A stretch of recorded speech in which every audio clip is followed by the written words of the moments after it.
ಸಂಪುಟ ಸಿಟ್ಟು ರಾಜ್ಯ ಕಾಂಗ್ರೆಸ್ನಲ್ಲಿ ತೀವ್ರವಾಗಿದೆ. ಸಂಪುಟದಲ್ಲಿ ಸಚಿವ ಸ್ಥಾನ ಸಿಕ್ಕಿಲ್ಲ ಅನ್ನುವ ಹಿನ್ನೆಲೆಯಲ್ಲಿ ಸಚಿವ ಸ್ಥಾನ ವಂಚಿತರು ಸಾಕಷ್ಟು ಅಸಮಾಧಾನವನ್ನ ಹೊರಹಾಕ್ತಾ ಇದ್ದಾರೆ. ಅದರಲ್ಲೂ ಪ್ರಮುಖವಾಗಿ ಇವತ್ತು ಕೋಲಾರದ ಮಾಲೂರಿನಲ್ಲಿ ಕಾಂಗ್ರೆಸ್ ಬೃಹತ್ ಸಮಾವೇಶವನ್ನ ಹಮ್ಮಿಕೊಂಡಿತ್ತು.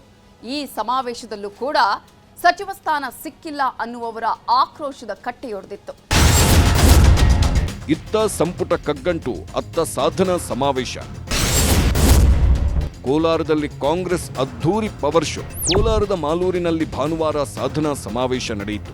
ಒಂದು ಕಡೆ ಸಂಪುಟ ತಿಕ್ಕಾಟ ನಡೀತಾ ಇರೋವಾಗಲೇ, ಸಚಿವ ಸಂಪುಟದಲ್ಲಿ ಸ್ಥಾನ ಸಿಕ್ಕಿಲ್ಲ ಅನ್ನೋ ಅಸಮಾಧಾನ ಇರೋವಾಗಲೇ ಕೋಲಾರದಲ್ಲಿ ದೊಡ್ಡ ಮಟ್ಟದ ಪವರ್ ಶೋ ನಡೆಸಲಾಯಿತು. ಈ ಪವರ್ ಶೋನಲ್ಲಿ ಮತ್ತೊಮ್ಮೆ ರಾಜ್ಯ ಸರ್ಕಾರದ ಸಾಧನೆಗಳನ್ನು ಉಲ್ಲೇಖಿಸಲಾಯಿತು. 3 ವರ್ಷದಲ್ಲಿ ರಾಜ್ಯದ ಜನರಿಗೆ ಯಾವ್ಯಾವ ಯೋಜನೆಗಳನ್ನು ನೀಡಲಾಗಿದೆ, ಯಾವ್ಯಾವ ಕಾರ್ಯಕ್ರಮಗಳು ಜನರಿಗೆ ಯಾವ್ಯಾವ ರೀತಿಯಲ್ಲಿ ಸಹಾಯ ಮಾಡ್ತಿವೆ ಅನ್ನೋದನ್ನ ರಾಜ್ಯ ಕಾಂಗ್ರೆಸ್ ನಾಯಕರು ಹೇಳಿಕೊಂಡರು. ಒಟ್ನಲ್ಲಿ ಕೋಲಾರದ ಮಾಲೂರು ಅತಿ ದೊಡ್ಡ ಕೈ ಪವರ್ ಶೋಗೆ ಸಾಕ್ಷಿಯಾಯಿತು. ಕಾಂಗ್ರೆಸ್ ಪವರ್ ಶೋಗೆ ಬೃಹತ್ ವೇದಿಕೆ ನಿರ್ಮಾಣ. ಕೋಲಾರದ ಮಾಲೂರಿನಲ್ಲಿ ನಡೆದಿದ್ದು ಬೃಹತ್ ಸಮಾವೇಶ. ಸಮಾವೇಶ ಅನ್ನೋದಕ್ಕಿಂತ ಅದೊಂದು ಕಾಂಗ್ರೆಸ್ನ ಪವರ್ ಶೋ ಕಾರ್ಯಕ್ರಮ. ಈ ಬೃಹತ್ ಕಾರ್ಯಕ್ರಮಕ್ಕೆ ಬೃಹತ್ ವೇದಿಕೆಯನ್ನೇ ನಿರ್ಮಾಣ ಮಾಡಲಾಗಿತ್ತು. ಆ ಸಾಧನಾ ಸಮಾವೇಶಕ್ಕೆ ಬರೋಬ್ಬರಿ 60,000ಕ್ಕೂ ಹೆಚ್ಚು ಮಂದಿ ಆಗಮಿಸಿದ್ದರು. ಕೋಲಾರ ಮತ್ತು ಕೋಲಾರದ ಸುತ್ತಮುತ್ತಲಿನ ಗ್ರಾಮಸ್ಥರು ಸಮಾವೇಶದಲ್ಲಿ ಪಾಲ್ಗೊಂಡಿದ್ದರು.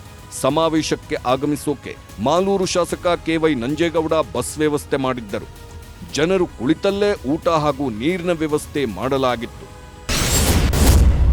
ಸಿಎಂ ಆದ ಮೇಲೆ ಮೊದಲ ಬಾರಿಗೆ ಕೋಲಾರಕ್ಕೆ ಡಿಕೆ ಶಿವಕುಮಾರ್ ಅವರು ಮುಖ್ಯಮಂತ್ರಿ ಆದ ಮೇಲೆ ಮೊದಲ ಬಾರಿ ಜಿಲ್ಲೆಗೆ ಭೇಟಿ ನೀಡಿದ್ರು.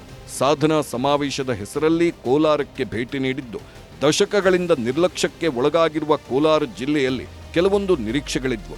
ದೆಹಲಿಯಲ್ಲಿ ಸಂಪುಟ ಚರ್ಚೆ ಮುಗಿಸಿಕೊಂಡು ನೇರವಾಗಿ ಕೋಲಾರದ ಮಾಲೂರಿಗೆ ಬಂದ ಡಿಕೆ ಶಿವಕುಮಾರ್ ಜೊತೆಗೆ ಸಚಿವರಾದ ಸತೀಶ್ ಜಾರಕಿಹೊಳಿ, ಯುಟಿ ಖಾದರ್, ರಾಮಲಿಂಗಾರೆಡ್ಡಿ, ಕೆಎಚ್ ಮುನಿಯಪ್ಪ, ಈಶ್ವರ್ ಖಂಡ್ರೆ ಸಾಥ್ ನೀಡಿದ್ದರು. ಅಷ್ಟೇ ಅಲ್ಲದೆ ಜಿಲ್ಲೆಯ ಶಾಸಕರಾದ ಎಸ್.ಎನ್. ನಾರಾಯಣಸ್ವಾಮಿ, ಕೆ.ವೈ. ನಂಜೇಗೌಡ, ರೂಪಾ ಶಶಿಧರ್, ಕೊತ್ತೂರು ಮಂಜುನಾಥ್, ಸಮೃದ್ಧಿ ಮಂಜುನಾಥ್, ವೆಂಕಟಶಿವಾರೆಡ್ಡಿ ಕಾರ್ಯಕ್ರಮದಲ್ಲಿ ಭಾಗಿಯಾಗಿದ್ದರು. 3,200 ಕೋಟಿ ರೂಪಾಯಿ ವೆಚ್ಚದ ಅಭಿವೃದ್ಧಿ ಕಾಮಗಾರಿಗಳಿಗೆ ಚಾಲನೆ.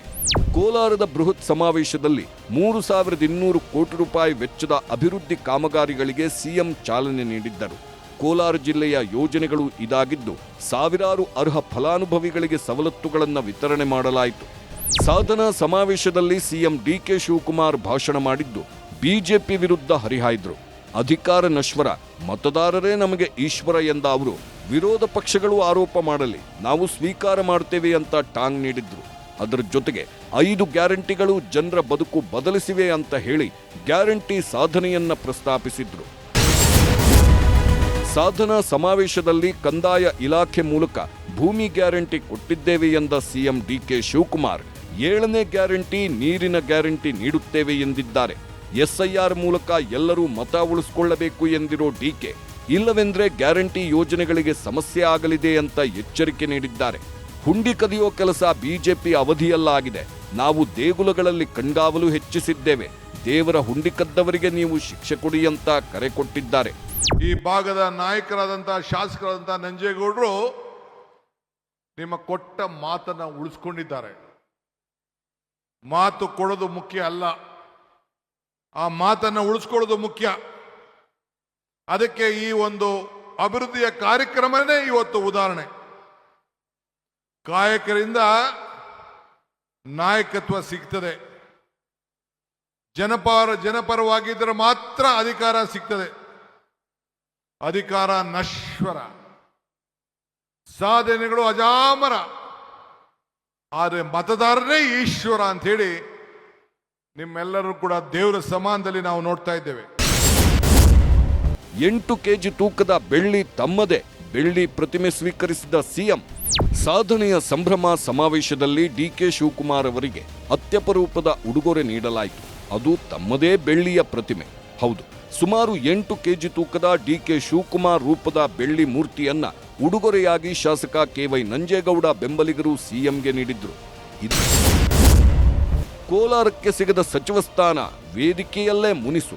ಕೋಲಾರಕ್ಕೆ ಸಚಿವ ಸಂಪುಟದಲ್ಲಿ ಒಂದೇ ಒಂದು ಸ್ಥಾನವೂ ಸಿಕ್ಕಿಲ್ಲ. ಆದ್ದರಿಂದ ಸಿಎಂ ಎದುರೇ ಶಾಸಕ ನಾರಾಯಣಸ್ವಾಮಿ ಮುನಿಸು ಪ್ರದರ್ಶಿಸಿದ್ರು. ವೇದಿಕೆಗೆ ಸಿಎಂ ಡಿಕೆ ಶಿವಕುಮಾರ್ ಆಗಮಿಸಿದ್ರು.